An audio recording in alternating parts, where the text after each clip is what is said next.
Fala aí, estudante! Eu sou o seu professor Luiz Coimbra e hoje a gente vai falar sobre a personalidade do Hulk. Vamos junto, vem aprender junto! Jean, aqui você corta, tá? É só um tempo pra você colocar a nossa vinheta, porque agora eu tô chato e blogueiro. Eu mereço. Mereço muito.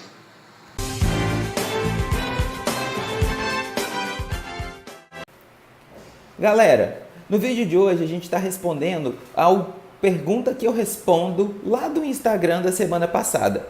Para você que já conhece a nossa trajetória, seja muito bem-vindo. Para você que está chegando agora, a gente tem todo um movimento. Perguntas são lançadas para gente no Professor Luiz Coimbra lá no Instagram toda quarta-feira. Existe o quadro Pergunta que eu respondo e a gente manda nos stories umas respostas. De lá a gente recupera o material e vem aqui para o YouTube. Então, para começo de conversa, clica no sininho para receber nossas notificações. Se inscreva no canal e comenta. Vem, segue o fluxo com a gente, porque a nossa ideia é criar um espaço de sala de aula online. Todas as suas dúvidas referentes à psicologia que tiver no meu alcance e te responder, respondo de imediato. O que não, prometo fazer uma pesquisa, na medida do que eu encontrar, eu vou trazendo informações para vocês. Tudo bem? Tá bom. No vídeo de hoje a gente atende a um pessoal que pediu para falar sobre o Hulk. E o nosso canal não fala de cultura pop. Infelizmente não é essa a nossa praia. Mas outras pessoas pediram outros elementos que podem sim ser respondidos através dessa história.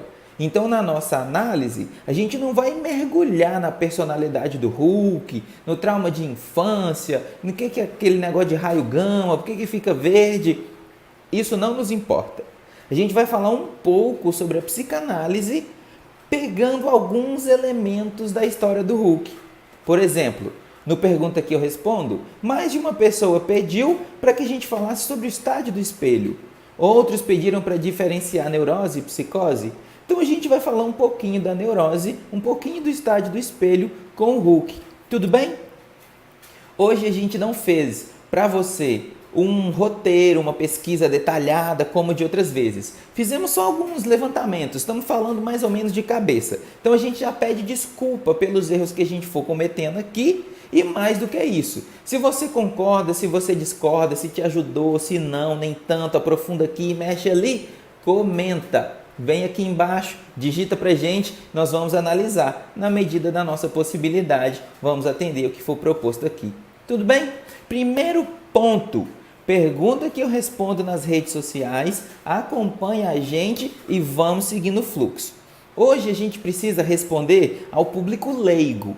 Então a gente vai dar uma ideia da psicanálise, que você que já estuda, que é estudante de psicologia, que já se interessa por esses temas, vai entender qual que é a ideia, mas nós precisamos exemplificar, bem exemplificado, para aquele que não tem ideia do que a psicologia ou a psicanálise estão tratando.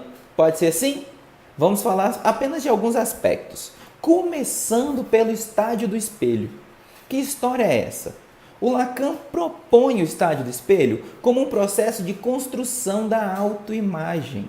Então, são 3 momentos que um recém-nascido, criança, bebezinho, ele localiza ali 6 meses, mais ou menos, uma noção lógica dos passos que o recém-nascido vai dando, as conclusões a que ele vai chegando, as conquistas que ele vai tendo, até fechar a autoimagem. Por exemplo, a minha de uma cara de bolacha. Ó, viu? A autoimagem, não necessariamente o rosto, mas aquilo que eu represento entre os meus, naquilo que a gente vai chamar de quadro familiar. O que eu represento ali? Porque nós sabemos, antes de nascermos, nós já temos um nome, nós já temos uma pré-história, onde nós somos localizados. E é desse lugar que nós respondemos na cadeia significante. Então, para os leigos, vamos dizer assim, de onde vêm os bebês? Ora, lógico, o bebê vem do desejo da mãe. Se a mãe não quiser, o bebê não vem, ponto final. O pai, quando muito, convence a mãe a ter um bebê, né? Então, veja que nós entramos no mundo no lugar do desejo da mãe. No espaço onde falta alguma coisa para a mãe, um bebê vem. Tranquilo até aqui, né? Mas vamos seguindo. O estádio do espelho é dividido em 3 tempos lógicos, 3 momentos em sequência. No primeiro deles, a gente, enquanto um ser humano, não é tão diferente, nem tem tanta grande conquista dos outros animais da natureza. Por exemplo, aquele peixinho que você coloca um espelho diante dele e ele infla, porque ele acredita que a imagem do espelho é um outro peixe real e rival dele, imagina só. E ele incha, reage. Os cachorros recém-nascidos, pequenininhos, você coloca, eles brincam com eles mesmos. A criança também. Entende a criança como real. Coloca a mão no espelho, baba, brinca, vai lá para trás, não está entendendo como é que esse menino está aqui desse lado, por que ele não está do lado de lá. Enfim, essas brincadeiras de criança. Na teoria, aquilo é uma imagem real. É um outro, não com maiúscula, apenas mais alguém. Há uma pessoa concreta detrás da lente do espelho. O que acontece então? Avançando no processo de reconhecimento do que é o outro e do que é o outro, nesse processo a gente avança um segundo momento.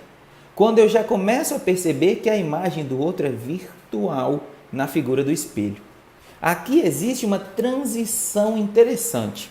Imaginemos, estamos num shopping, passeando com a nossa criancinha, ou no colo, ou de mão dada, quando começa a caminhar, e lá do outro lado do corredor, alguém chora. Um menino fazendo birra, ou outro que ganhou um tapa, covardia. De lá do choro, nosso filhotinho aqui chora, como se entre o outro e eu não houvesse senão uma distância, mas ainda fôssemos um só. Começa a distanciar, mas não está cindido ainda o que é o eu, o que é o outro. Nesse sentido, a imagem do outro é virtual, mas ainda não é de um outro, ainda sou eu. Faz sentido isso? A gente avança mais um pouco para o terceiro momento, em que a gente entende que lá no espelho a imagem é virtual e é virtual de mim. Eu me conheço na imagem que o espelho reflete de mim. Ou seja, eu me reconheço. Me conheço de novo, de fora para dentro dessa vez. E aqui vale dizer que esse espelho que me projeta pode ser não só aquela tela, aquela película que reflete, mas o discurso do outro. O que é que as pessoas falam a meu respeito? Como é a natureza de sentimento que eu experimento em casa? E isso vai informando para mim quem eu sou. Eu sou chamado pelo meu pai de campeão. Sou chamado pela minha mãe de princesinha. E isso vai dando uma qualidade, isso vai espelhando para mim o início do grande enigma humano, que é a pergunta: quem sou eu? Quando eu encerro a minha autoimagem e passo pelos 3 tempos, os 3 momentos do estágio do espelho, eu entro necessariamente no Édipo. Mas aqui vale uma pausa, para a gente pegar um elementozinho do Hulk. Lá no primeiro filme, quando ele ainda era criança, quando o pai injeta nele mesmo algumas propriedades, tentando refazer o super-humano, e usa da radiação gama, aquele tipo de situação ali, e gera um filho, essa modificação genética entra no código do Hulk e é ativado pelos raios gama. Bom, isso aí a gente não vai entrar nessa parte científica, coisa de quadrinho, pouco importa. Importa para nós que o Hulk tem fragmentos de memória. Ele lembra dele com o ursinho embaixo da mesa, quando acontece algum desastre. Ele tem umas lembranças de família, que são mais ou menos rascunhos de lembrança, fragmentos de memória, que serve para nós como aquele tempo das primeiras recordações, das primeiras memórias, que são ranhuras no aparelho psíquico, tentativas de reconhecimento. E assim a gente avança a entrada no Édipo, quando eu consigo cindir a minha imagem da imagem do outro. Tem um eu e tem o outro. Ainda não o ego propriamente formado, Tudo bem até aqui? Por que é importante falar disso? Porque agora a gente passa à neurose, que foi pedida alguma explicação lá no Pergunta Que Eu Respondo, que é o elemento que nos serve de bússola para os vídeos aqui do canal. Então corre lá, vem, acompanha a gente no Instagram também e no Facebook, Professor Luiz Coimbra, porque já já a gente vai produzir uns artigos científicos, mais material num blog que vai ser divulgado no Face também. Então acompanha todas as redes que a gente vai colocar aqui na descrição do vídeo. Seguindo o nosso tema, neurose e psicose, é isso que foi pedido. Olha só, o Hulk, na história dele, fica aquela marca. Quem é meu pai? De onde eu vim? Como é que isso tudo aconteceu comigo? E isso vem de um furo, uma falta fundamental que gera todo esse movimento de autoconhecimento, de questionamento, de desejo, enfim. Para nós aqui, uma diferenciação radical da neurose e da psicose. A neurose cria uma metáfora delirante, os termos para os acadêmicos. Para os leigos, o delírio, mania de perseguição, mania de grandeza, todos aqueles movimentos característicos da psicose são uma forma de organizar o aparelho psíquico. Enquanto a neurose, no seu registro de nome do pai, ou seja, naquela forma de se orientar na linguagem, estrutura-se a partir do recalcamento. Aqui é interessante para a gente discutir o homem verde gigantesco. Quando é que o Hulk fica grande, forte, bruto? Tô sempre com raiva. Quando nele aflora a raiva num sentido desregrado, desmedido. E aí a transformação acontece como que por mágica ou por reação química. Acontece ali o que a gente pode teorizar em psicanálise como retorno do recalcado. Lembranças reprimidas, muita raiva conectada a esses assuntos da infância, ele ter sido servido de cobaia, toda essa confusão gera nele o chamado complexo, na teoria primária freudiana, embora ele abandone esse termo.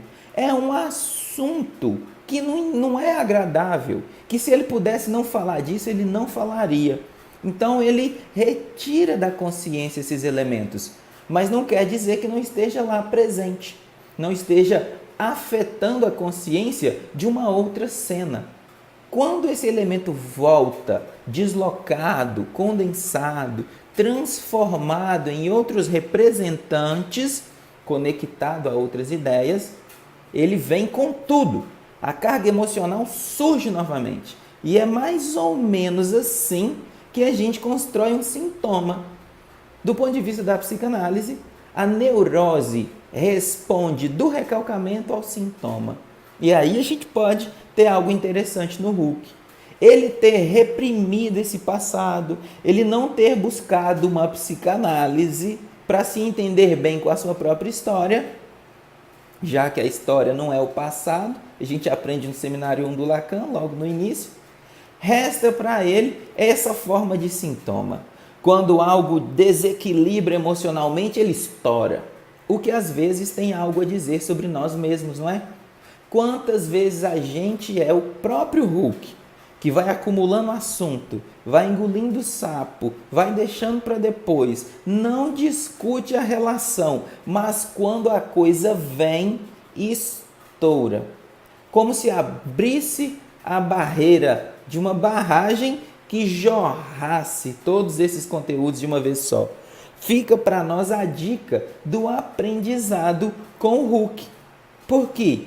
Mais adiante nos quadrinhos, a gente tem notícia de um personagem chamado Professor Hulk. Olha que legal. Ele vive uma divisão. Ora, ele é o cientista, acadêmico, renomado, Dr. Bruce Banner. Ora, ele é avassalador, destruidor, mas às vezes salvador também naquela loucura, Hulk. Mas chega um ponto nos quadrinhos em que isso se equilibra e aí ele se funde. Professor Hulk é o que surge ali. Ele pega o intelecto, a personalidade, o equilíbrio do Bruce Banner e a força, a destreza, o potencial do Hulk. E aí ele fica verde, mas usa óculos.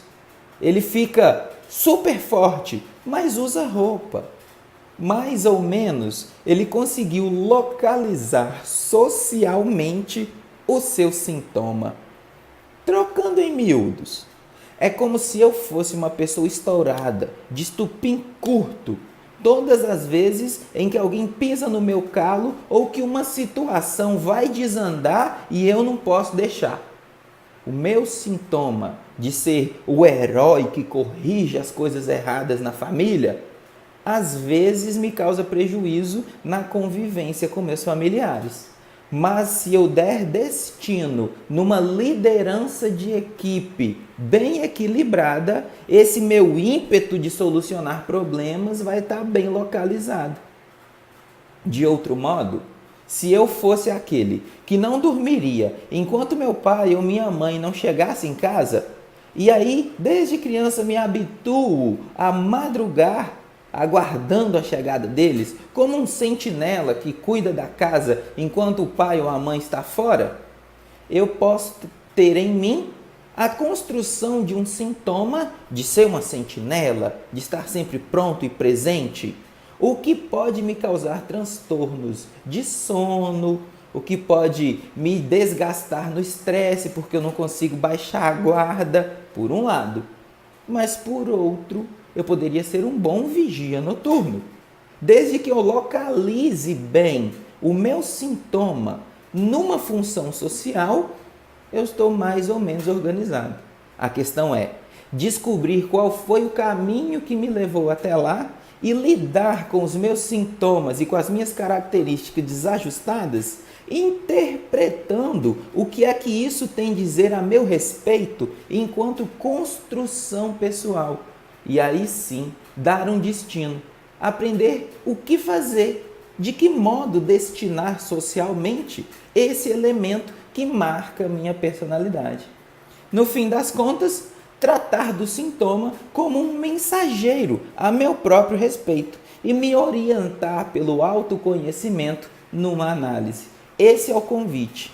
Esse é o elemento da neurose que é fundamental e o distancia da psicose. Recalcamento e o retorno do recalcado na formação de um sintoma. Podemos aprender a produzir com isso. Muito bem, meus amigos.